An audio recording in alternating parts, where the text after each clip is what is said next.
Welcome to our casting of Get a Sign. I'm Chief Master Sergeant Dan Connor, your Command Senior Enlisted Leader, Oregon. This podcast is an effort to provide our Oregon National Guard service members, past and present, along with all citizens of the state, a sign from me and the Adjutant General's office before you step into the metaphoric batter's box. I plan to discuss with you pressing issues that are upon our enlisted service, as well as sharing interviews with some of our great citizen soldiers and airmen to gain insight and share best practices. So turn up your listening device and join me for what I hope is an educational and valuable few minutes.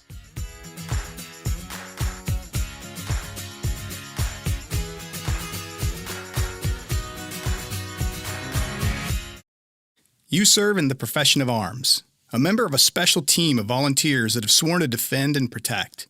We're expected to uphold, embody, and exhibit enduring institutional core values.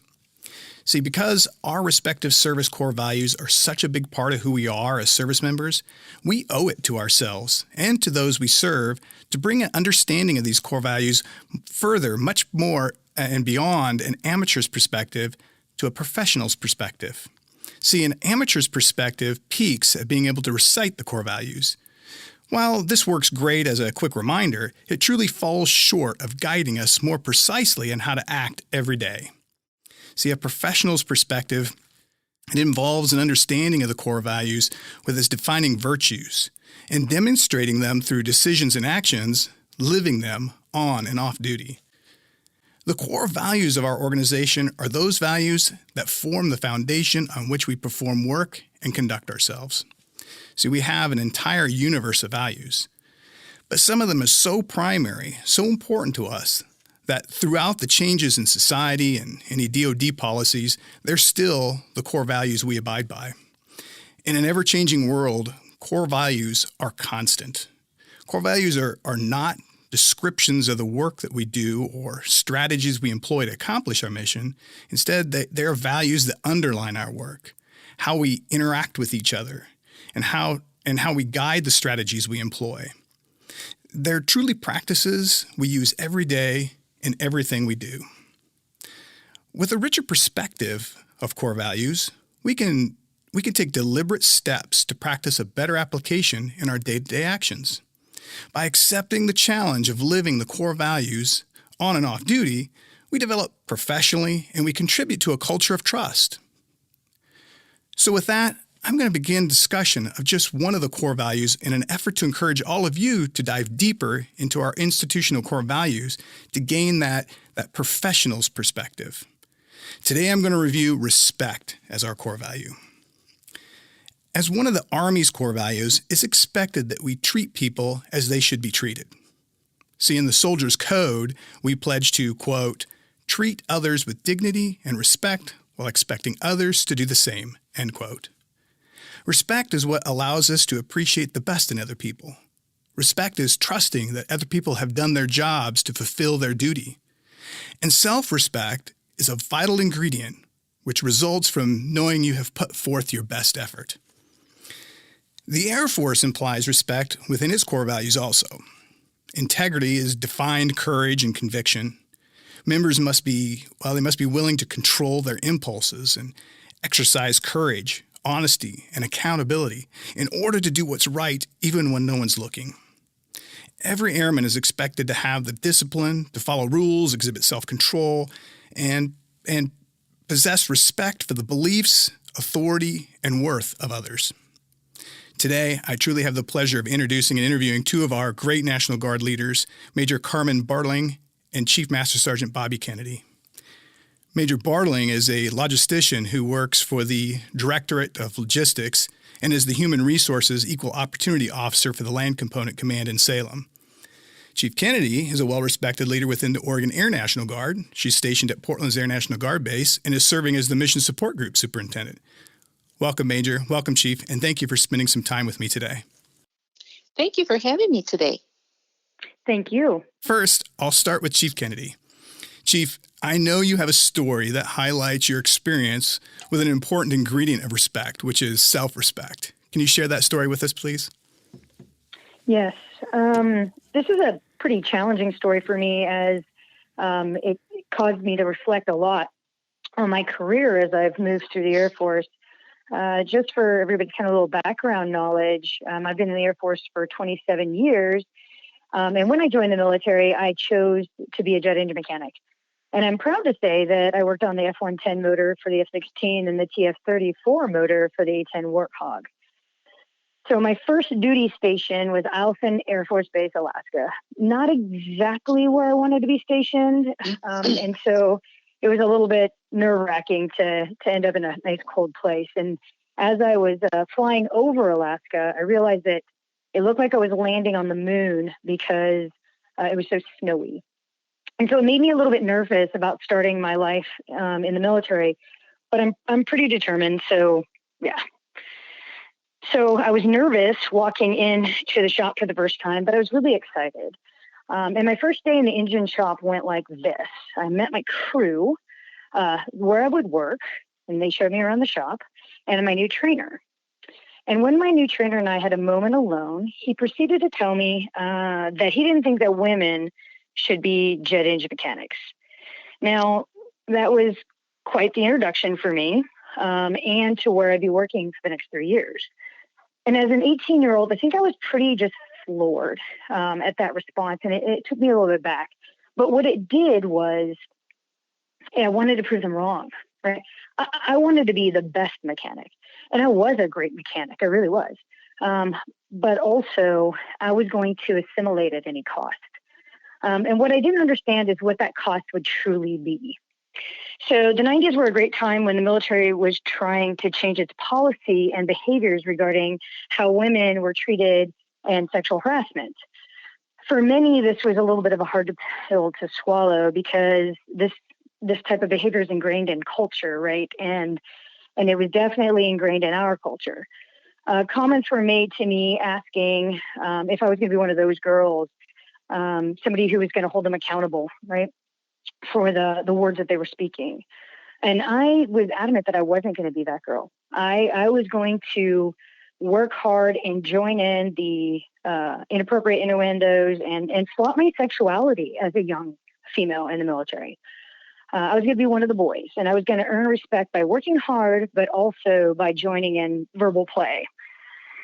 There were only 2 other women in my shop at the time, and both were trying to survive in this community that didn't want us there.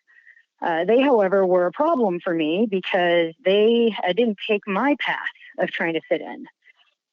I was extremely threatened by them and by this.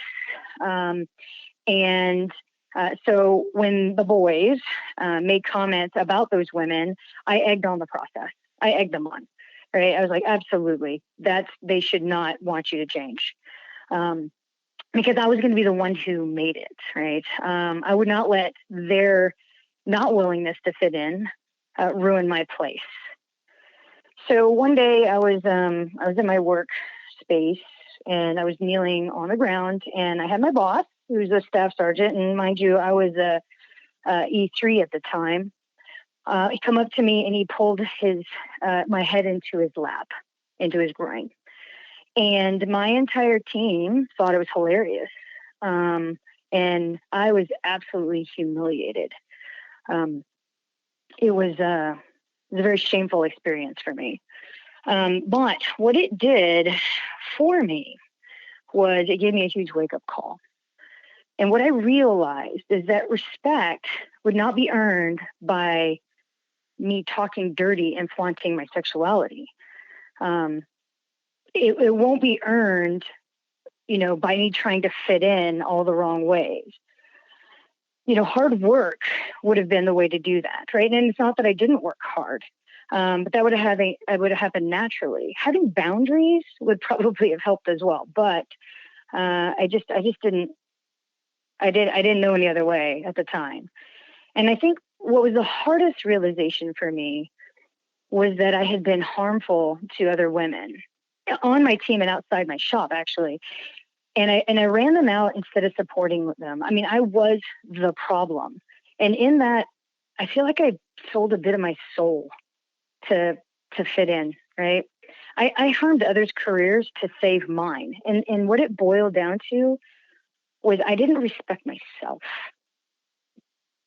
And looking back, like I'm not even mad at the 18-year-old me because I was just trying to survive in a maintainer world that didn't want me there. And truthfully, I'm really sad to say that I didn't feel like there was another way. And so I've made it a long way in my career, right? So I'm now a Chief Master Sergeant in the Air Force, and I've worked really hard to get here. And as I grew and as I, moved up in rank, I knew that I had to make a difference differently, right? So what I try to do now is mentor young airmen, young women, on how to be good at their job, right? So that's important, and that you will get the respect when you respect yourself, and you'll be respected by your peers and your leaders when you do that. I try to give them the tools in order to have those challenging conversations that were never easy for me, because I really want them to know that they are enough, that their service and their hard work is enough, and you don't have to sell your soul like I did. So that's kind of my story. Yeah. Hey, Chief, thanks so much. It actually takes a ton of bravery to share stories like that. I do have a feeling that that's not a terribly uncommon story with maybe females in our service. But I think it's important that they hear the story come from someone like yourself who is very successful and a very well-respected senior enlisted leader. And I truly appreciate you sharing that story with us. Thank you. Thank you for allowing me to. Yeah, absolutely. Major Barling, I understand that you can help tie in the value of respect to the basic principles of the Equal Opportunity Program, as well as sharing some strategy to integrate respect in our day-to-day activity. Can you share, please? Yes, and good morning. And I want to thank you for inviting me to the conversation. And I want to thank Chief Kennedy for her personal story of rising above and demanding respect. She is truly now at a point where she can mentor those young women in our ranks and make a difference. And so just as you mentioned, I administer the Equal Opportunity Program for the Land Component Command. And just like in our organization, we have respect as one of our values. One of the core principles of the Equal Opportunity Program is respect. Another one is to treat others with fairness and dignity. And Chief Connor, you alluded earlier as to the definition of respect, and I want to add a little bit more to that. So yes, what is respect? Well, it is that feeling that we have for others and the regard that we hold for their abilities, their achievements, as well as their differences and their rights. And I want to talk a little bit about values in general and then bring it back to respect, just as like you did. In her book, Dare to Lead, the sociologist Brene Brown says that values are like our guiding star, what we judge to be important in our lives. And just as you mentioned, our organization has a list of values that we should be living by. And we use acronyms to remember those values because those lists are a bit long at times, right? Mm-hmm. But we want to remember some of those values because they help us through the challenges in our daily lives. But the reality is that a long list of values that we can't remember can't really guide our behavior. So what do? Well, all of our organizational values are good values. My strategy is best to pick 2 or 3 values, such as courage, trustworthiness, and respect, for example, and then we can operationalize them. And how do we do that? Well, we align those 2 or 3 core values that we will remember into our thoughts, our intentions, our words, and our behaviors. So if I align the value of respect to my words, I would use it often as part of my conversations. So, for example, I could say, Chief Connor and First Son Holden, I respect your effort to use this technology to connect us. Or I could say something like, I respect that my friend Billy chooses not to drink alcohol while I do have an occasional drink. So what I'm saying is that I hold in regard your achievement. I hold in regard your rights to live your life as you see fit. So using the word, that value in your conversations helps to cement it and to operationalize it. And as we know, respect is one of our foundational values, is what holds teams together. Sometimes we refer to it as unit cohesion. And respect is really that glue that holds us. When we don't respect one another, we see unraveling around the team's edges. A few years back, I served with a person who lacked respect for everyone. And because of that, it masked itself as treating everybody equal. But it created a really toxic environment. And once that was exposed and that person was removed, the unit started to thrive again. Of course, it doesn't have to be that drastic. We can all choose to change, and we all can and have to earn the respect of others. And then once we earned it, we need to guard against losing that respect. But the best way to earn respect is to give respect.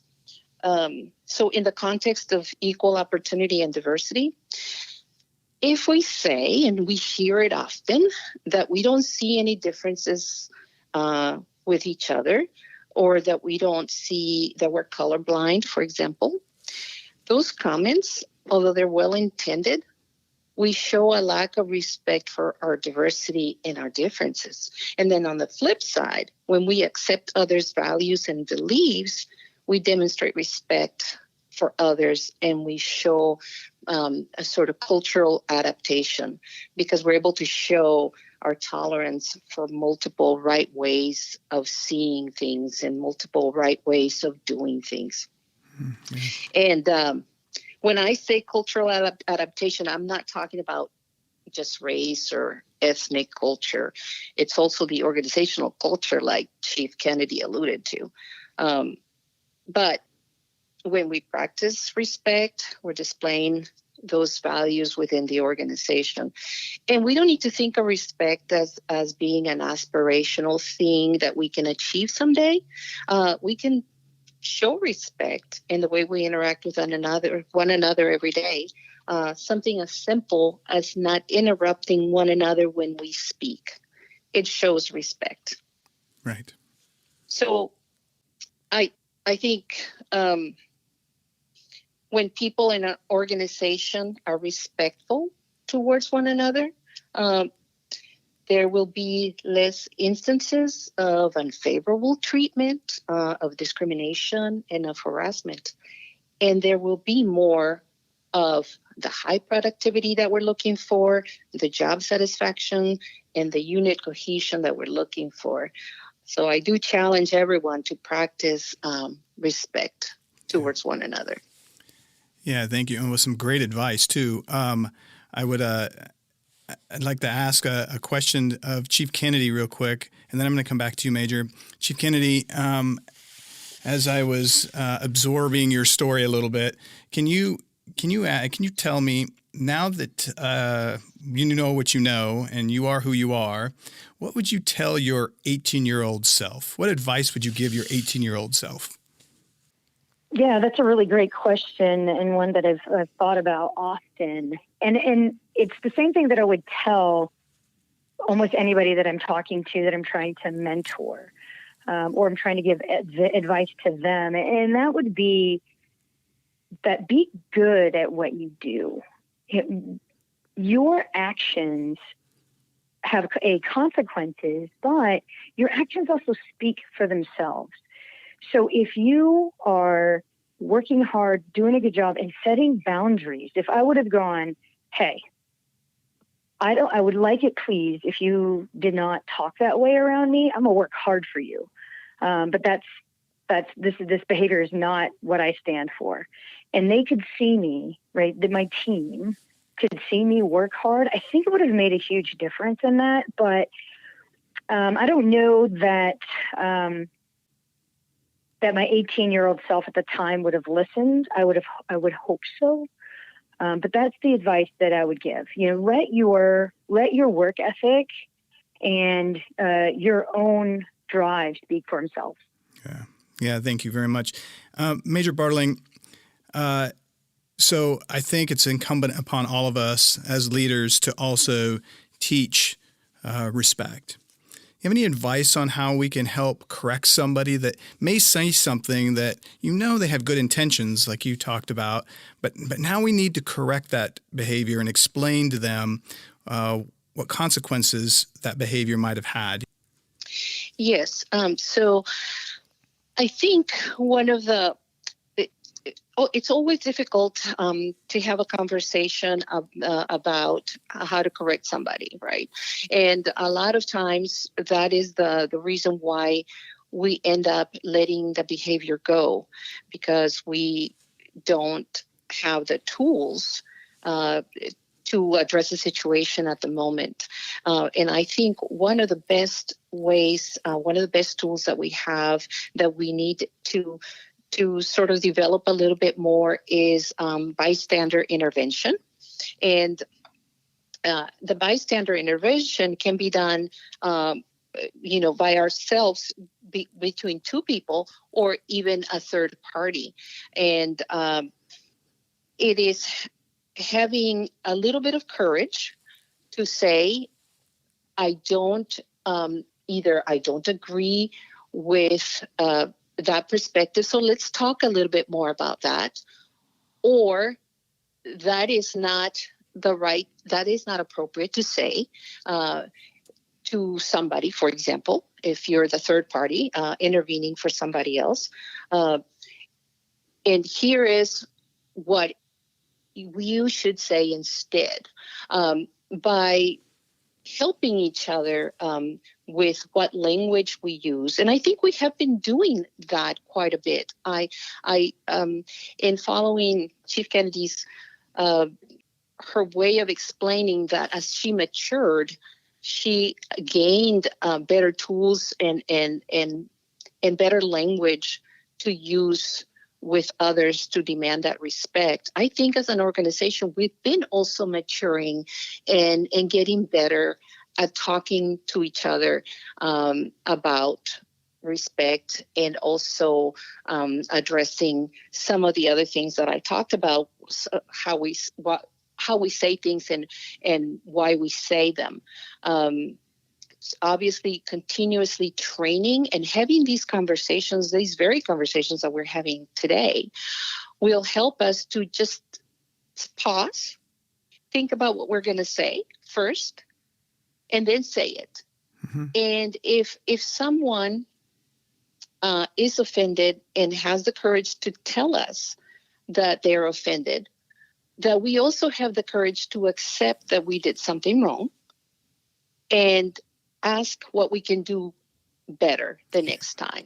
And if we start to have those conversations that are difficult, but also that are honest, I think we can continue to move forward towards having that respect for one another. Yes, thank you so much. And I'm glad you brought up that we really have to be mature enough to listen to and learn from critique. So if somebody's trying to correct us, we have to listen and learn and understand and then correct the behavior. So I appreciate that response. Thank you so much. Yes, absolutely. So with that, my intent today was truly to provide a professional's perspective on just one of our core values. It's an effort to encourage all of you to dive deeper into the meaning of all of our institutional core values. We owe this understanding to those we serve with and that we lead. I feel that we are very privileged to have both of you as senior leaders in our ranks, and I appreciate you spending some time with us today. I think that what you shared with us is incredibly valuable, and I look forward to meeting you guys again here soon when COVID is hopefully a thing of the past and we can all get together. Thank you again. Appreciate it. Thank you. Thank you. And with that, I'll close the book on this episode.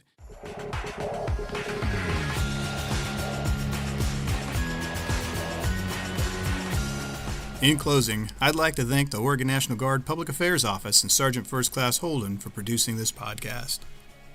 Never forget, every soldier, every airman, a leader. This is Chief Connor signing off.